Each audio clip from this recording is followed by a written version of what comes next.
Muito bem-vindo a mais um Devocional 2024. Hoje, tragédias familiares. Como proceder com a oferta? E toda profecia se cumprirá. Estes são alguns dos detalhes que me saltaram aos olhos quando eu estava meditando para trazer aqui o Devocional 2024.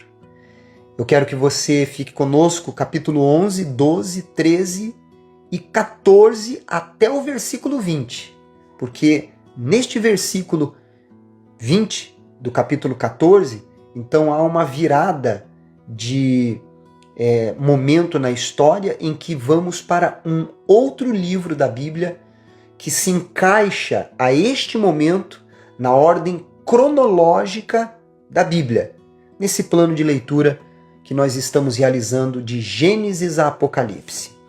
Hoje vamos então neste capítulo do 11 ao 14, versículo 20. E no capítulo 11, no versículo 1 ao 3 que eu destaquei aqui, e vou ler para você, a palavra de Deus ela fala sobre uma mulher chamada Atalia. Eu vou ler para você. Vendo Atalia, mãe de Acasias, que seu filho era morto, levantou-se e destruiu toda a descendência real. Mas Jeoseba, filho do rei Jorão e irmã de Acasias, tomou a Joás, filho de Acasias, e o furtou dentre os filhos do rei, aos quais matavam, e pôs a ele e a sua ama numa câmara interior. E assim o esconderam de Atalia, e não foi morto. Jeoseba o teve escondido na casa do Senhor 6 anos. Neste tempo, Atalia reinava sobre a terra.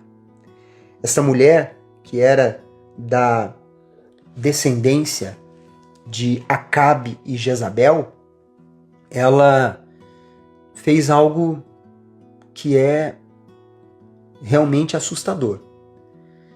Da mesma maneira como vemos conflitos familiares por poder e riquezas nos dias de hoje, aconteciam nos dias da Bíblia, da Palavra de Deus. Atalia, ela, como avó, teve a coragem de armar a morte de todos os netos, com o intuito de estabelecer o seu trono. Já imaginou? Ela planejou e matou todos os seus netos. Quantos casos vemos hoje em dia de pessoas que tramam a morte de alguém por causa da herança? Ou até mesmo criam trapaças para ocupar o lugar de alguém. Esse egoísmo, egocentrismo e ambição, ganância, são frutos satânicos que têm prevalecido na mente de pessoas totalmente afastadas de Deus. Devemos crer que cada pessoa tem o seu lugar e o seu espaço. Devemos construir o nosso futuro e conquistar nossas vitórias sem pisar em ninguém ou puxar o tapete de alguém. Vamos guardar esses ensinamentos. No versículo 20, a palavra de Deus, ela diz assim, veja só. Alegrou-se todo o povo da terra e a cidade ficou tranquila depois que mataram Atalia, a espada, junto à casa do rei. A palavra de Deus mostra que este neto que foi escondido, né, o Joás, e ele esteve escondido por causa do sacerdote Joiada. Joiada planejou e organizou para que ela fosse destituída do trono e morta. E vemos que quando ele foi colocado como rei, mesmo sendo uma criança, então ele ficou debaixo de um tutor, que era o sacerdote Joiada. Mas o que chama atenção, depois da morte de Atalia, é que nesse versículo mostra que a tranquilidade passou a reinar. A tranquilidade reina em nós e em nossas vidas quando firmamos uma aliança com Deus. Porque a consciência fica tranquila, em paz. A alma fica leve. O nosso interior, ele fica tomado de alegria. E o Deus da paz, quando está regendo as nossas vidas, os nossos inimigos ou os inimigos que estão em nosso caminho são esmagados, como aconteceu naquela ocasião.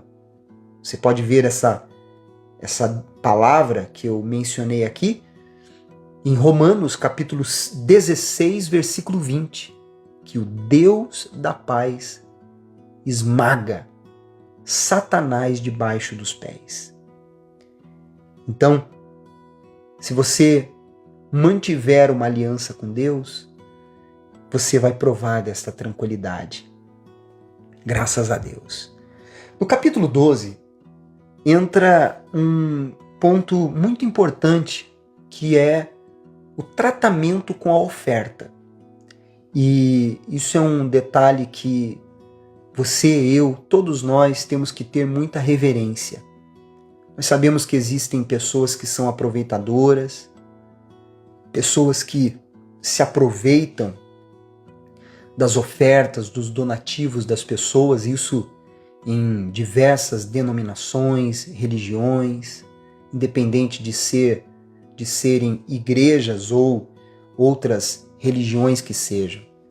Mas aqui nós vemos que o rei, ele, quando chegou numa determinada idade, que ele já tinha a maturidade para reinar por si só, ele foi ver que uma determinação que ele havia instituído não estava sendo cumprida com respeito às ofertas, que era para usá-las em favor do templo. E não estava sendo feito nada disso. Os sacerdotes, eles estavam usando as ofertas somente para eles. E aí ele determinou que fossem feitos cofres, e ali ele então começou a guardar aquelas ofertas para que então pudessem ser usadas no serviço do templo, da obra, da casa de Deus. As ofertas que são dedicadas em uma igreja devem ser tratadas com reverência, temor e respeito. Aqueles que se apropriam delas trazem para si condenação. E isso deixe com Deus. O rei Joás viu que não estava sendo usadas as ofertas da forma adequada e imediatamente agiu contra isso. As ofertas são as expressões da fé do povo e nunca jamais uma pessoa pode se apropriar delas. Se tem algo que devemos ter muito temor, é com respeito àquilo que é colocado no altar pelas pessoas que têm uma consideração, um amor, uma gratidão e uma expressão de fé para o seu Deus. No capítulo 13, no versículo 18 ao versículo 19, esses dois versículos, acontece o penúltimo milagre através de Eliseu, quando ele determina que as flechas que fossem lançadas pelo rei naquela ocasião, elas então declarassem vitória do seu exército. Eu vou ler para você. Diz assim, preste atenção. Capítulo 13, no versículo 18 e 19. Disse ainda, toma as flechas. Ele falou isso para o rei naquela ocasião. Toma as flechas. Ele as tomou. Então disse ao rei de Israel, atira contra a terra. E ele a feriu 3 vezes e cessou. Então o homem de Deus se indignou muito contra ele e disse, 5 ou 6 vezes a deveria ter ferido. Então feririas os ciros até os consumir. Porém agora, só 3 vezes ferirás os círios. Na antiguidade, se via no voo das flechas um presságio do futuro. Lançar flechas pela janela era um sinal que Jeoás, o rei, entenderia. Ele estava entendendo. Ainda mais quando Eliseu explicou que significava vitória sobre o inimigo. Acertar a terra com flechas, sem dúvidas, se relacionava à flecha da vitória do Senhor contra os sírios. Quer dizer, que a vitória contra os sírios viria de Deus. Por corresponder sem muita intrepidez e falta de perseverança no lançamento das flechas, Jeoás demonstrou falta de fé na promessa de Deus que foi feita por Eliseu. Devemos manifestar a nossa fé com intrepidez e perseverança na palavra de Deus, para que suas promessas se cumpram em nossas vidas. Guarde isso. No versículo 21, a palavra de Deus mostra o momento em que Eliseu já estava morto. Só que algo interessante nos chama a atenção. No versículo 21, diz assim, olha que interessante. Fala que morreu Eliseu e aí ele foi colocado numa cova. Sucedeu que, enquanto alguns enterravam um homem, eis que viram um bando. Então lançaram o homem na sepultura de Eliseu. E logo que o cadáver tocou os ossos de Eliseu, quer dizer, já fazia um tempo que Eliseu havia morrido, reviveu o homem e se levantou sobre os pés. Que interessante. Deus jamais deixa de cumprir o que está profetizado. Haviam acontecido até então 13 milagres por intermédio de Eliseu. Faltava um para o cumprimento da porção dobrada que ele recebeu quando Elias foi arrebatado. Deus não falha. O que ele determinou para a nossa vida vai se cumprir, tim-tim por tim-tim. Você crê nisso? Se cumpriu e vemos aqui claramente. Elias foram 7 milagres através dele. Eliseu, 14.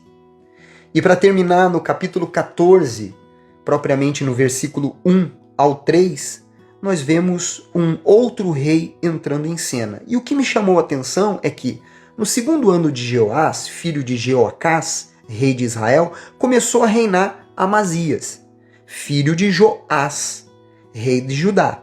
Tinha 25 anos quando começou a reinar e 29 reinou em Jerusalém. Era o nome de sua mãe Jeoadã, de Jerusalém. Veja, fez ele o que era reto perante o Senhor, ainda que não como Davi, seu pai, fez, porém, segundo tudo o que fizera Joás, seu pai. Fazer o que é reto ou o que é mal perante o Senhor é uma questão de decisão. O que você decide? Temos diante de nós o caminho da bênção e o caminho da maldição. Somos nós que decidimos qual seguiremos. O nosso comportamento, as nossas atitudes mostram qual das duas opções estamos escolhendo. Reflita sobre isso.